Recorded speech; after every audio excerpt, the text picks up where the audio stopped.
once again, where we meet at the crossroads, where the two forbidden subjects of politics and religion intersect. This is the Sophie Scholl Roundtable. I'm Mel McGinnis. To my left is Kurt Olson. To my right is Garrett Kane. We're talking about COVID and government. COVID and government. It goes back to the State of the State speech by our governor. It goes back to simply walking into a small business and hearing about secret shoppers who snoop for the government. What's going on? What kind of state do we have when you have this kind of thing going on, all in the name of public health? Is this where we want to go? Kurt, you want to lead off? Let's just dress them up in some Star Wars uniforms and call them stormtroopers. Yeah. Yeah, that would blow their cover, though. That's true. Here's what I'm concerned about is going next, and we talked a little bit off camera about how Cuomo's weaponized the state liquor authority to go into these bars and restaurants and basically be undercover COVID cops. And I haven't heard about the secret shopper thing for other businesses that aren't in the alcohol dealing industry. But here's my concern of what's happened next: undercover worshipers. Yep. Oh. Let me just add to that. I heard from a local pastor in the last probably 6-8 weeks that there were reports that were circulating among pastors, at least in the Jamestown area. I don't know if it was broader, that the state was checking on churches in Chautauqua County. Yes. I mean, it would not be. I mean, that is a next step. Yep. I mean, if you're gonna send secret shoppers into stores and the liquor authority into bars, you might as well set up a visitor at a church. Yep. And unfortunately, there'd be people that would line up to do it. Yep. Because absolutely the anti-religious sentiment is already there, and you stoke that with a lot of people that are very, very militant, almost to the point of militant about these COVID restrictions on other people. Yeah. They'd be willing to do it. It's a prescription for a First Amendment case landing in front of the Supreme Court again. Yeah. And hopefully, because I think in this case the Supreme Court would adjudicate it correctly. I think they would. And I guess this topic has really been on my mind because I went into a business the other day, and I know the people there. We're really good friends. And they were putting on their mask. I said, "Oh, don't worry about it. You're fine." And they said, "No. There's secret shoppers around that will snitch on us. Mm-hmm. And if we're found without a mask, they'll shut us down." Basically, professional Karens. Yep. Oh, here's another situation that took place. Yeah. I had a guy come to my house. Had to do some service there. He comes in with a mask. And I say to him, "Oh, don't worry about the mask. You're fine." And he said, "No, I have to wear my mask because I have friends in my business who were caught not wearing a mask, and they were fired." Wow. The customer ends up either calling a business or calling someone important. They snoop on the said business. That info goes back to the boss. And the next thing you know, people are losing jobs. Yeah. And I think, and this is what we've come to. Yeah, and it's just now that it seems like the government's trying to organize and structure this. I have a friend who works for a dispatch in the county, and he said his phone's ringing all day long of just private citizens, Karens, that go into a store and see someone who maybe has their mask slipped down below their nose, and they're calling the dispatch, the people that are supposed to be sending emergency services out to sick people and people who are in trouble are tied up with people tattling on each other. And there are people that will say to someone who is either unmasked or not wearing a mask fully over a nose, goes, "You're killing people." Oh yeah. What? Seriously? People are losing their minds. Yep. This is crazy. Right. It's Right. absolutely insane. I know. But something else here, and it gets to something else Cuomo talked about during the State of the State address. He talked about how we can't do a lockdown again. It's been too costly. And all this other stuff. I believe whether this comes out eventually or not, he has some internal polling in New York City that tells him he's on the verge of political trash heap. Mm-hmm. If you're a Democrat in the state of New York, you know how many votes in New York City you need. Some of those people have already left the city. Right, yeah. Right. And the fact that he allowed the Buffalo Bills to have 6,700 fans, and the restaurateurs in New York are like going, well, what about us? Yes. Yeah. And so he's got this pressure in his own enclave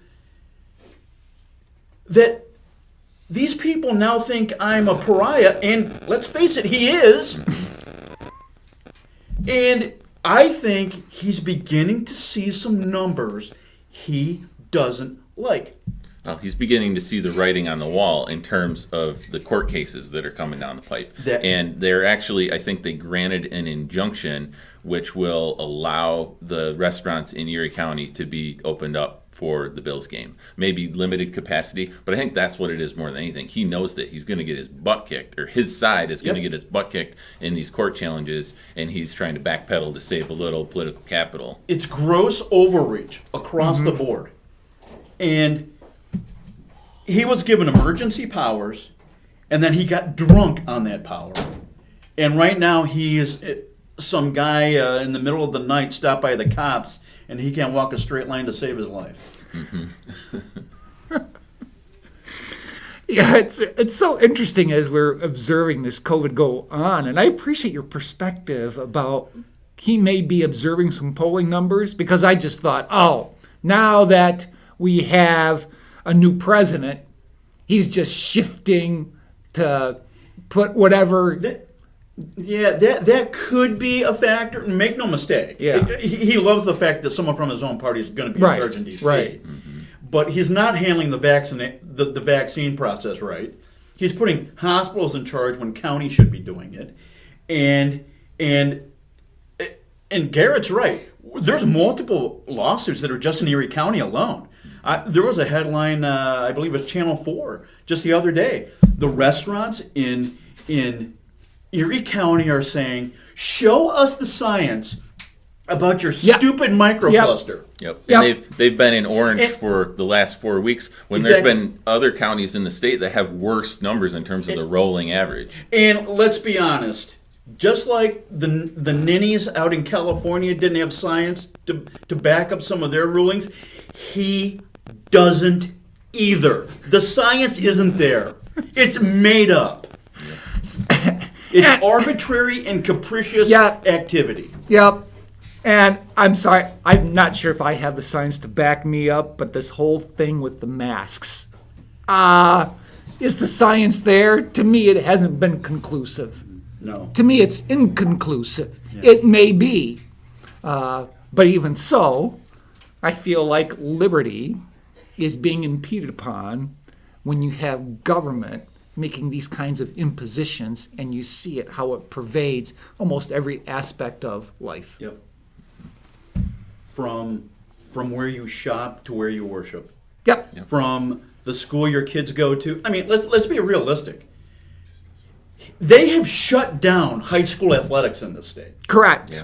Yep. It is an absolute catastrophe what they are doing to kids in this state. Yep. Yeah. And at some point, when the history is written on this little window of time, it's going to be ugly. It's going to be ugly. I would agree, yeah. And I think, too, the business, I love this business. I'm not going to say who it is, but who put on their door, masks are not required. I loved it. I loved it. Until they got in trouble. Yep. Yeah. I guess somebody reported on them, and they had to take that sign down.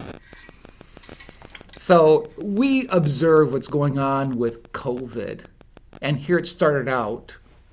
We're just trying to flatten the curve. Yeah.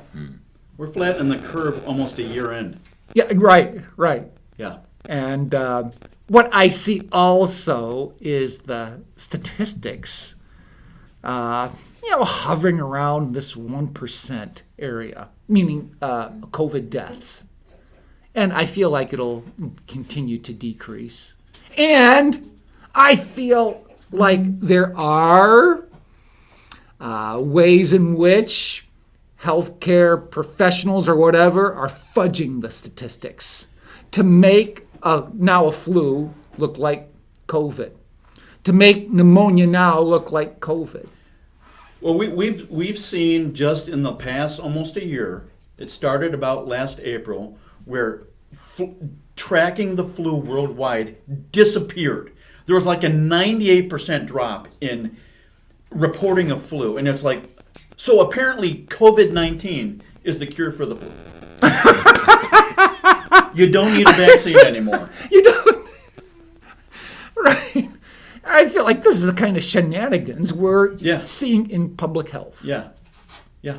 And this whole experience we're having is a way in which freedom is being limited, removed. Yep. Yeah. It's just, I always keep thinking, what would the market do? Let's just say, hypothetically, every business, every religious institution, every school was allowed to basically write their own COVID guidelines. Yes. And it wouldn't be written in a vacuum. It would be written with all the social pressures and the market demands that drive the market normally. And you would have probably some businesses that were, don't you dare come in here without a mask on, and everybody follows the 6-foot rules, and there would be other businesses to where it was a little bit more lax, and the ones that did it right would get more patrons, and the ones that wrong, you'd settle on a happy medium in terms of regulations. And let's talk about regulations just briefly. We had distilleries all across the country that got into the business of making sanitizer because it was in demand. Mm-hmm. And apparently the FDA is fining these businesses tens of thousands of dollars because they did so without approval. Seriously? Shame on the FDA. Correct. I mean, if you've got a crisis going on, you can't relax your stinking rule. Your rule is that important? Seriously? I heard something similar, Kurt, and I might have the details wrong, but I think it was along the lines of the federal government wants the same amount of excise tax on that produced alcohol as they do if you were making whiskey and vodka, which, sure, by the books, it's probably legal for them to do that. But come on, these businesses bent over backwards and made a product that helped kind of ameliorate this COVID issue, and you're going to hammer them with the same taxes on a normal product? What was in short supply in March and April? Toilet paper, sanitizer. Yep. Two things. And we reached a point where if you went into Walmart, it was like cordoned off. We'll give you... They had employees handing it out. I mean, seriously. It's just... It's government at its most insane when they do these kinds of things. Right. And I would say that doesn't happen in a free market economy without crazy regulations and a gatekeeper like the FDA. Yep. Yeah. Well, I didn't realize we'd be able to take up that much time in talking about COVID. But you see how it is impacting our lives, and we need to speak up about it. Well, thank you for joining us once again for the Sophie Scholl Roundtable.